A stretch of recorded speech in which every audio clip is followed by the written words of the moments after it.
Well, first and foremost, thank you for having me. I'm super excited to be here. I absolutely love this lifestyle and I love what I do. So I am down to talk about it all the time. My name's Allison. I am 35 years old. I live in Portland, Oregon. And I have been in the fitness industry just over 10 years. I am currently 6 weeks out from my first bodybuilding show of the year. I am competing in bikini this year. I competed last year and the year prior. I switched from bikini to wellness. So I did that for 2 years. But prior to that, in 2015, I did my first competition and have been on and off competing since then in bikini. Took a crack at wellness, decided it was not for me. So now we're back in bikini and we're 6 weeks out. So if you ask me questions and I'm a little slow to answer, it's because I have about half a brain working. And yeah, I think that's a good place to start. Where did this passion start from? So movement has always been something in general that's really been important to me and a big part of clearly my physical health, but my mental health.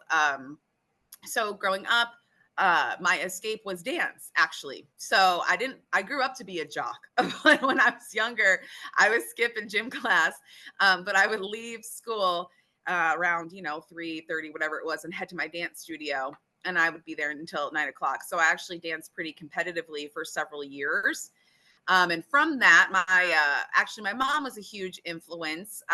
She would take me to the gym and put me in daycare when I was really little. And then when I became a teenager, I started taking group fitness with her. So I've always loved the class setting. So dance, group fitness was like a big segue for me. And then I studied psychology. I have a degree in psychology in college. And I was like, how can I combine the movement with therapy, vibes? And, anybody who has had a lasting run in this business, you have to actually care about your people. So I moved to New York City after I graduated, and one of my best friends was training at a Crunch gym in the financial district of Manhattan, and we were working out together, and the manager came up to me and was like, do you want a job? Do you need a job? I was like, yeah, actually I am looking for a job. And that's how it all started. But it all made sense with what I was interested in. It all really aligned quite perfectly. And that's where it all began as a trainer, but all that stuff leading up to it is what really inspired me to pursue it. How you communicate that with somebody, how you inspire and motivate somebody, how you keep them on the right track. I mean, all of that stuff is at least as important as the X's and O's, right? Because that's really what gets somebody there and keeps somebody there. 100%. I mean, look at what we have access to now, right? There's so much free content on the internet, from social media to just a quick Google search. Almost anybody could pull up a program, an exercise program, let's say, or even a nutrition calculator of some sort, and they just plug in their numbers for their goals, or they look up the thing that they're interested in, and they can get a program. They don't even have to pay for it, right? But it's the behavior change. And that's where we come in as coaches, right? And it's the accountability piece. And something I say constantly is meeting people where they're at. So you have to not only understand the individual, you have to understand the whole human, right? And then meet them where they're at currently, because they could go and get anything anywhere now. But how can I make it a sustainable behavior change, create these habits? And then once we get them to their goal, maintain that. And I think that that's where, too, a big part of are you a personal trainer, online fitness coach, or gym owner on the verge of burnout? Are you wanting to grow your fitness business but can't add more hours to your hectic schedule? Introducing Trainer Revenue Multiplier, the premier wealth creation system for fitness professionals that helps you earn more and work less. Visit www.trainerrevenuemultiplier.com today to schedule your free business accelerator session. If you're serious about taking your business to the next level, schedule your call today. Integration of AI into coaching and just technology in general, can be very beneficial for the business side of your business, but then not letting that creep into the client experience as far as becoming the coach. And, of course, an artificial intelligence could learn all the psychology textbooks in the world and, learn the terms and the glossary, but they're not going to have a real understanding of what a human experience really is, what it's like to, eat food, right? Like such a basic thing that we as humans take for granted that everybody does. But you know what? An artificial intelligence never has eaten food. An artificial intelligence has never went to the gym or looked in the mirror and thought a certain way because of their, you know, their brain chemistry or whatever. Like there's so much that goes on within the human experience that even just being like a super genius in psychology, like knowing it all isn't even the most important thing. It's, you know, obviously applying it as well. That's, yeah. I mean, to be honest with you, I'm not a tech girly. The whole AI thing kind of freaks me out. I don't use it to take advantage of trying to expedite my workload or anything like that. You know, I'm mostly online coaching. I've transitioned to a lot of remote coaching, which is cool because I used to just do in-person stuff. But I do have some in-person clients, and I always will because, you know, it is part of something that I love doing.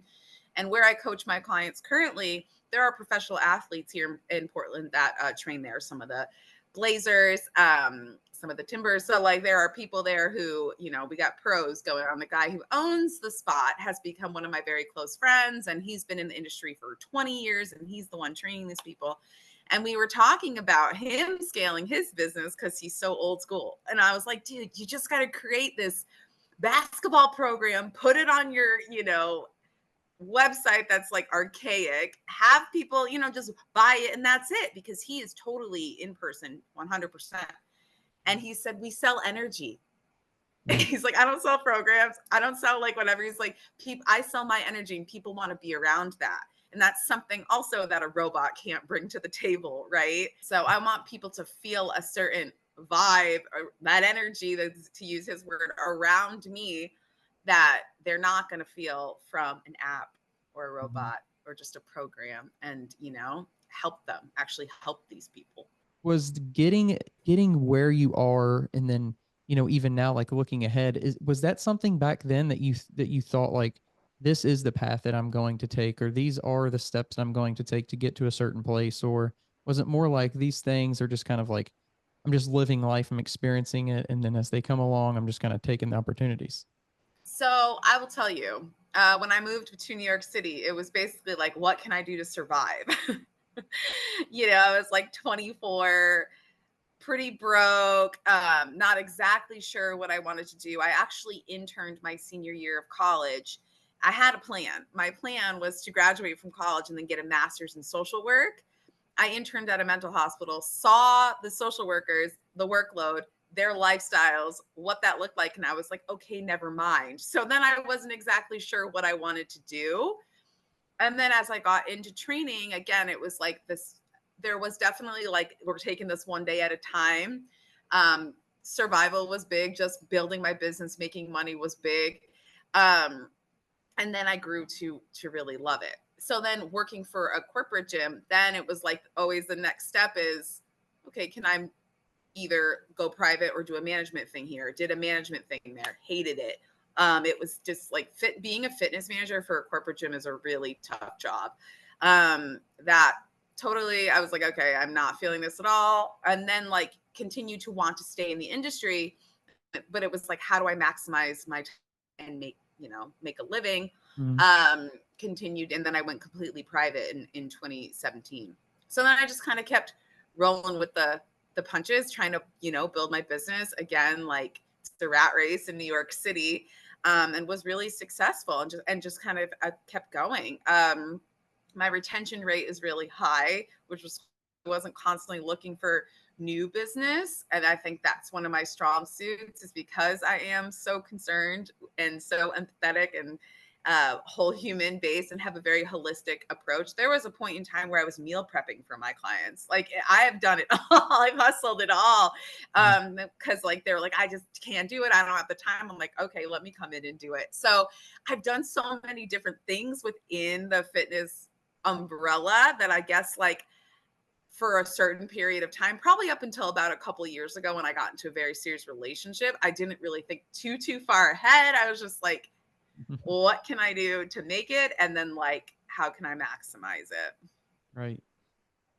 Did you think that that stemmed from like wanting to do all that stuff for people? Do you think that stemmed from just like I mean, you mentioned the survival aspect, but also too, just like this desire and almost like compulsion to want to see people succeed. I think also being in New York City, it's very competitive, Mm. especially in the fitness industry, especially how I was like trained initially. They made it a very competitive setting. So I think there was something inside of me that felt like I've won if my client wins. Did you ever feel like you had to, like, even though you may have had a passion and or have a passion and love it, that you had to almost like sacrifice a little bit of yourself to see, your client succeed in a sense to where like a traditional, maybe less competitive person would just be like, okay, I'm a trainer and that's what I'm doing. But you're, going the extra miles, more than just the extra mile, but the extra miles to like really help people out. 100%. For several years of my life, I had no boundaries.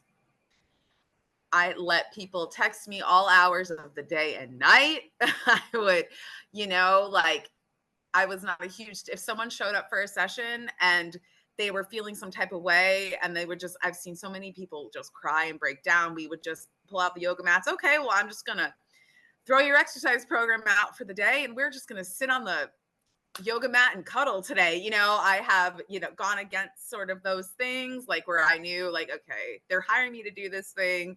I'm not going to do that today. And that's okay because this is what they need. The boundaries thing has been really big. Being able to transfer all my clients over onto an app so everybody's in one place has been huge for me. I'm telling you, not a tech girly. You're like, okay, people have been doing that forever. I just got really good at that. Before it was like everybody was texting me all the time, and I let it happen. And that was something that like I definitely gave in to and compromised a little bit there for several years. Mm. To advance into, I think you always have this, especially as an entrepreneur, this fear like, what if they don't renew? Yeah. You're like willing to do almost anything to make sure that they're successful because this is your livelihood.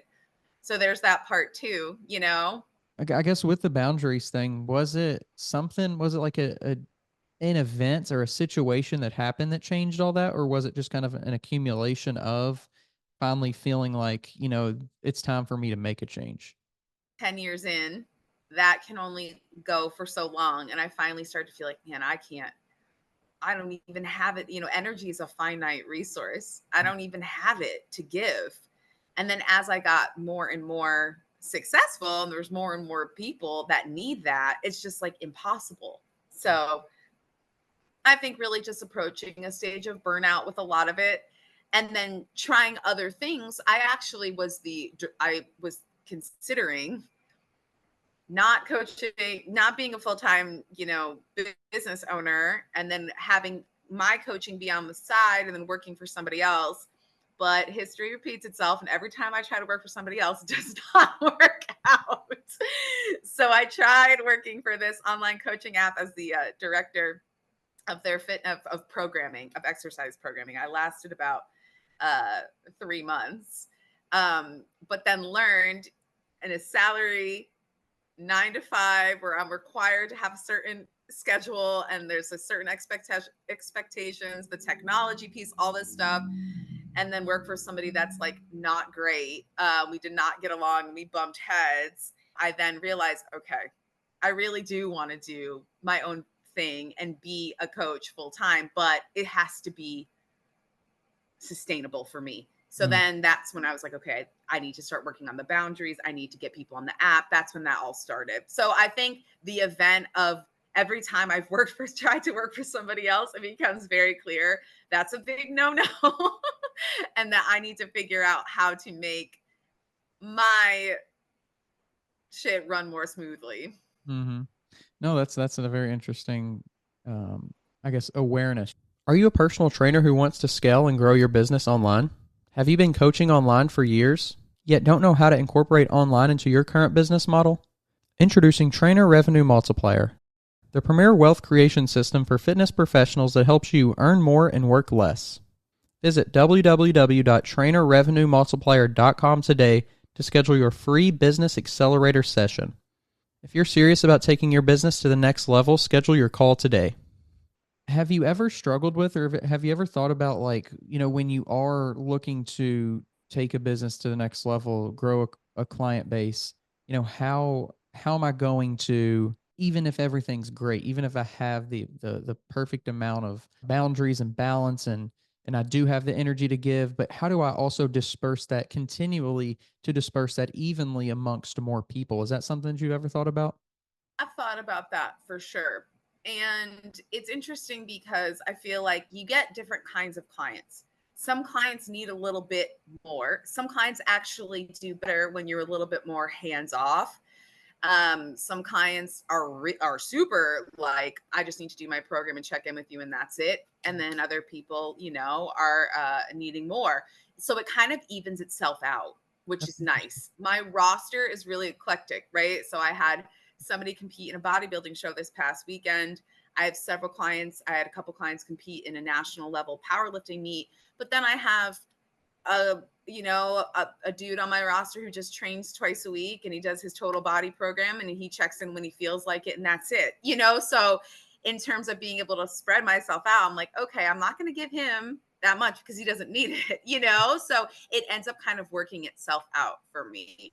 I've come to a place where if it continues to grow that the way that it is, I'll eventually have to hire somebody to help me do some of this stuff, because right now I'm a one woman show. And that would be like more of an admin thing and just that stuff that's not very fun that I don't like doing. I'm going to make them do it. So How do you currently measure that? Like measure your readiness as as for the business to be like, okay, it is time for this next person. What are going to be the precursors to this happening? totally. I've actually had more and more people. You follow me on social media. I'm a pretty consistent poster, and I think that's been really helpful in the past couple of years. But I've had more and more coaches actually contact me about mentorship. Hmm. So I had a call yesterday with a new mentee. That's like a new program I'm in the works of offering, but I'm doing that on a one-off with a few people. So now that I'm starting to kind of, because I'm no gatekeeper, right? Like I'd love to help other coaches eat. So now that I'm starting to do that, I'm like, starting to think about like who could be the protege, Mhm. But it really comes down to how much money I'm making, and if I'm able to pay somebody what's, what they're worth, because I Mhm. don't want to undershoot.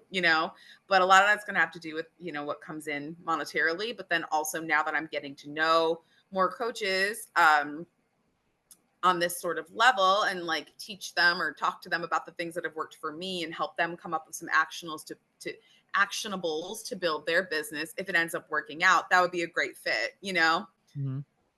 It would almost be interesting to have, and I'm sure it's out there. I would be shocked if it wasn't, and it's definitely out there for other industries. But like, almost like an internship, like an in and out kind of program. And when I say in and out, not necessarily fast, but like people are in the wings. Like it's okay. We have a 6 month coaching internship that you would get paid for, but you're not necessarily paying someone like a true head coach's rate, but you're paying obviously too, because this is their learning experience, but you're paying for their skills that they do have and all that kind of stuff and the help that they do provide.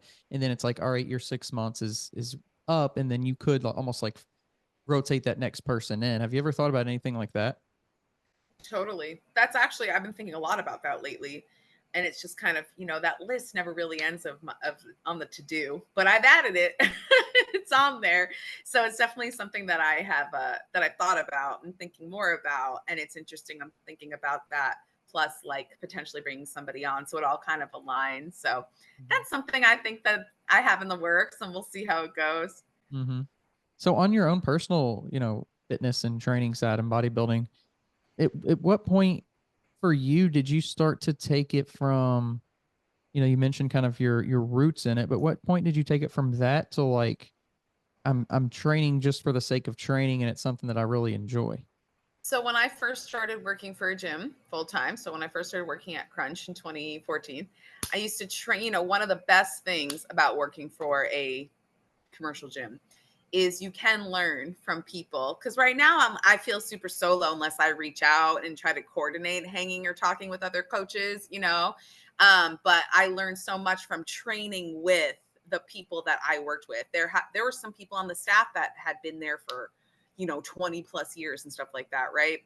And then we had a manager come in, a new manager. Her name was Allie B. and we like clicked personality wise, got along really well. And she did her first show very shortly after starting to manage our location. She was like, you know, kind of put it in my head, you would be so good at it, it'd be so fun. So I'm like training with all the boys, loving it, having so much fun. I'm like, yeah, that would be awesome. Like, so then she put me in contact with her coach, and that's how it all started. And then I did my first show in 2015. Wow. So pretty quick transition. I've always been, like I said, I've always been the competitive, always been like intense. I don't know if you're an astrology guy. I'm an Aries through and through, you know, I'm just insane. So it all kind of made sense. And then, you know, the coach that I had, oh my God, just totally old school. So old school, like in the back of a gym with like a powerhouse hoodie on. He was a little bit older too, bald, glasses, short. I knew nothing, and I could tell he didn't have a ton of bikini competitors on the roster because he had me get my face spray tanned. And I don't know if you know this, but for a bikini competitor, that's a big no-no. So I'm on the stage and my face was sprayed. It was so bad. And yeah, that was a really funny experience. But yeah, I also I have a bit of a party streak in me. I definitely had fun in college and then into, you know, moving into New York City and all that stuff. It's a pretty wild lifestyle. And then like addiction and things run in my family. And one of the things I really like about bodybuilding, it provides so much structure for me. You can't drink, you can't party if you're going to do this. And that was a huge 180 when I first started. And I realized like, oh my gosh, like no alcohol for 6 months, like that's crazy. But then that ended up being one of the best things for me. So that was a big thing that I liked about it too, is it set my ass straight. And I like totally kicked that lifestyle and then just kind of fell in love with this one. This past weekend, I actually went to a music festival, which was so fun, and brought all my tuna packets, my rice cakes, my, you know, protein powder, my little oat packets, right? And everybody was like, wow, this is, and you're not going to drink at all. And like, you're a spectacle for like not drinking and not eating crap. When it's like, shouldn't more people not eat crap and not drink? Like, why am I the weirdo? This podcast is sponsored by Smoking Gun Coffee, a veteran-owned coffee company that strives to give back to those in need. Don't forget to use code TWR10 for a 10% discount at checkout. From that first show, I remember, because he was so old school, he would be like, you know, starve all week and then have a cheat day, which I don't agree with now. And he would, and I'd be like, so Leon, can I have a margarita for my cheat meal? He'd be like, listen to yourself. Like you're eating so minimal, eating like literally 4 of the same things every single day. And that's what I wanted for my cheat meal, because that's how in it I was, you know? And hearing that come out of my mouth and realizing like, damn, I'd rather have a margarita than like, you know, what do people want? Like burgers or pizza. I was like, yo, I want a margarita. And he was like, no, are you sure you want to be a bodybuilder? So that was really eye-opening, to say the least. Having my client compete in her first show this past weekend, we were on the ride home, kind of like, you know, breaking down the whole day. I'm like, what was a surprise to you? She was like, how nice everyone was to me. Because you get this, especially the girls, like you think it's like that movie Showgirls, like they're pushing your ass down the stairs or something, but it's not like that at all. It's like everybody's in that community who like doesn't drink, who lives this like structured, very different life that's about that life. When they know that you're also like going through it, it's a totally different kind of camaraderie. Like everybody's like on this, like, we're taking this path and we are not normal because the norm is so skewed. Well, that's an interesting, you know, even just statement to bring up like that. I think about that a lot in regards to just like health in general. Like when you go to the doctor and, you know, you get your blood work done or whatever, and they're like, okay, well, you're within these ranges and your BMI is within this and this is within that. And, you know, you're good to go. But you look at like the quote average American and it's like, how many people truly are really good to go? You know, if you're just Right. basing it off of like what the average out there is and you fit into the average, are we telling people that health is an average of people? Like that's a weird thing to say. Are we saying that like you're only healthy, or you can be healthy if you are doing what everybody else is doing regardless of what they're doing. Like, that's a weird statement. Like, there's almost no clear objective about what really health is and what to do to get there, and it's all just like, well, you fit into, the average American has this and you're there, so you must be good. Right. Yeah, I think the word here is like, how do we optimize? Mhm. Because if you fit within that healthy range, then like your doctor's like, okay, bye. Just like coaches, there are good and bad doctors too, right? Whenever I have clients on board with me, I always have them get a full hormonal panel, right? So we're looking more, there are some doctors that won't even run that. They'll just like do very basic blood work that only even shows you a very small part of what's going on.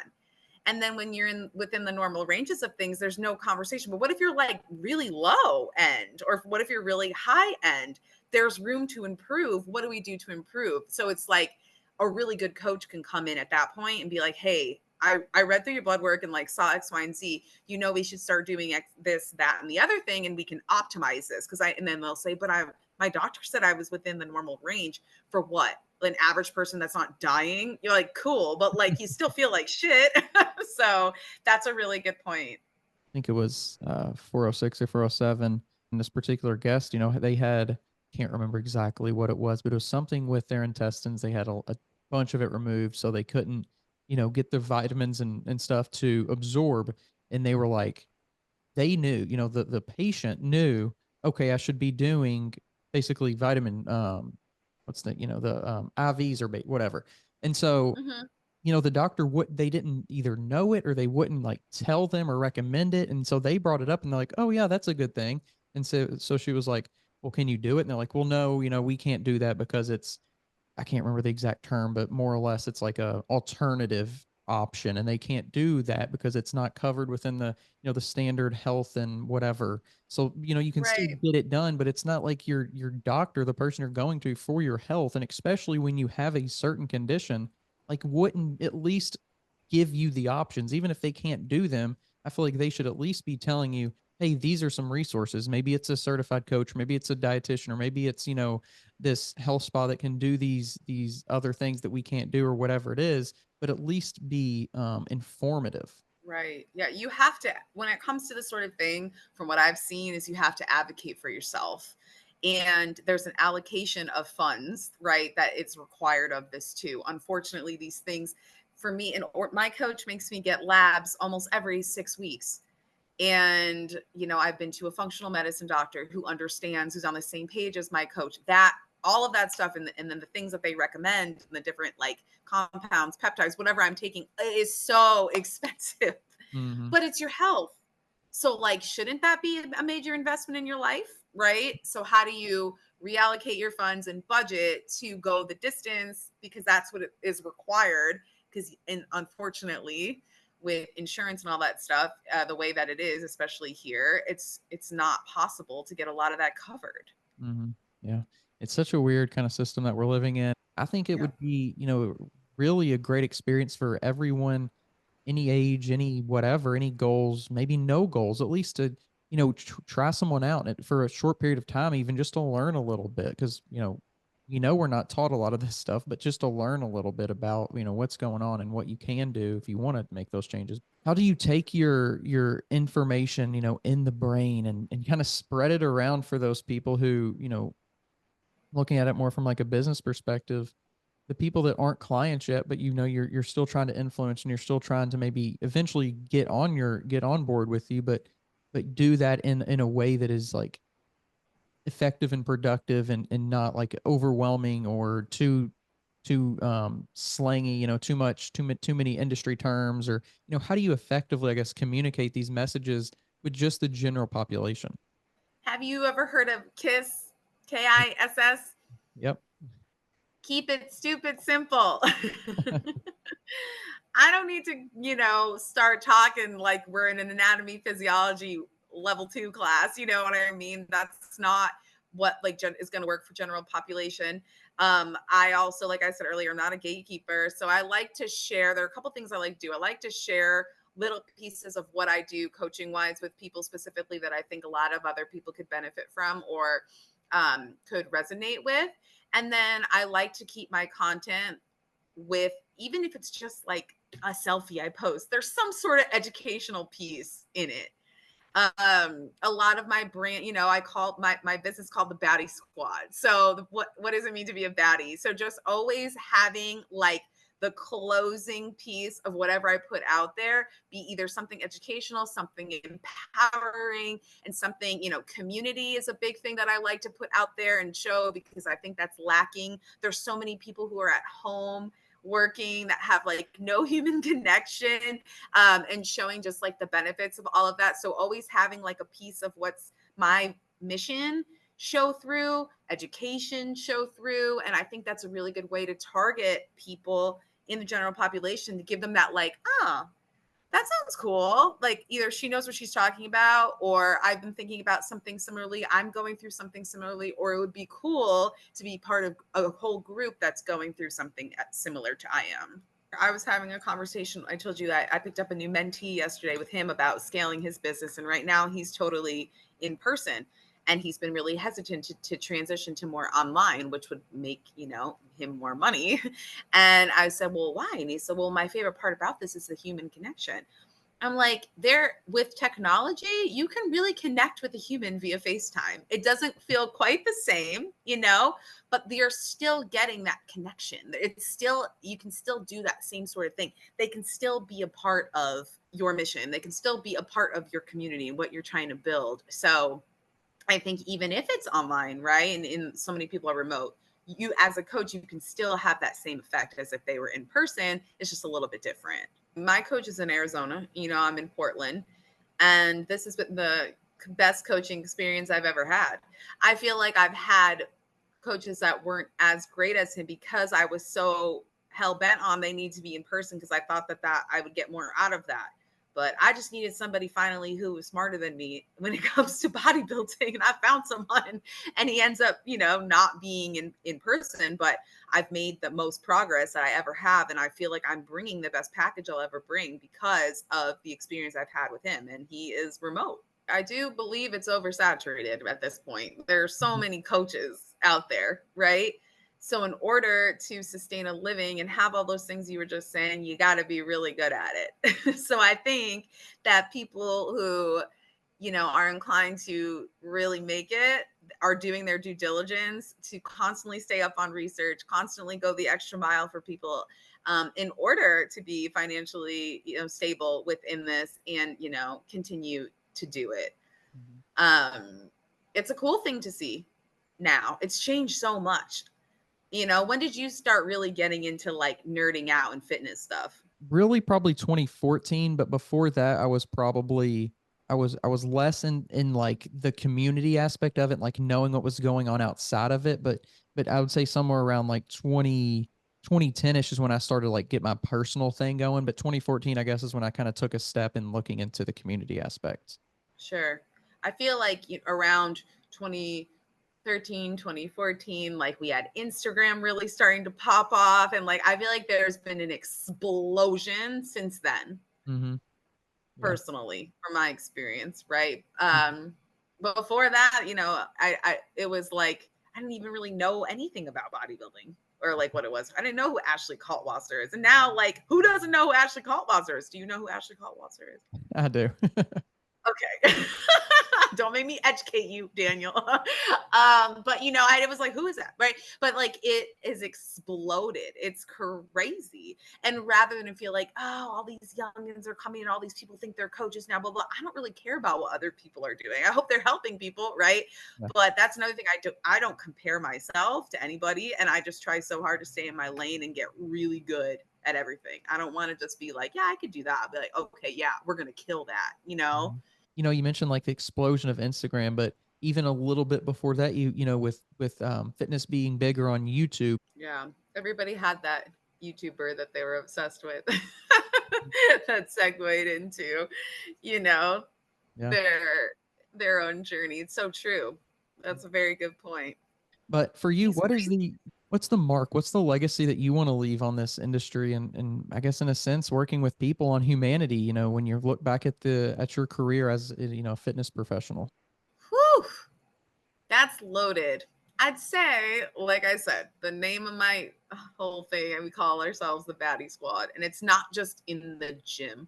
Mhm. I have worked with women who have gotten, I've helped them get promotions, different positions at work, leave certain jobs, go to other jobs, that are moms, and, be able to balance being a good mom and then also taking care of themselves. I want the type of legacy I want to leave is wow, like, not only did she change me in my physical health for the better, but also my mental health. And then she also influenced me to do X, Y, and Z outside of just the gym and outside of just my nutrition choices.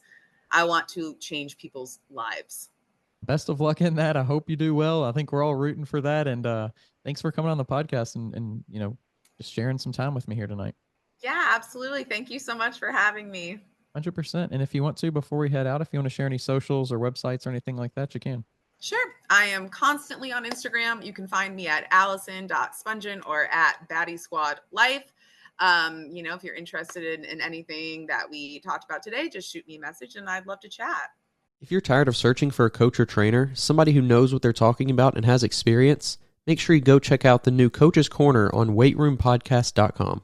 You can find quality, qualified coaches to help you achieve your goals, whether that's in bodybuilding or just general fitness. Stop wasting time and start achieving your goals today. The link to the Coach's Corner is down in the description below.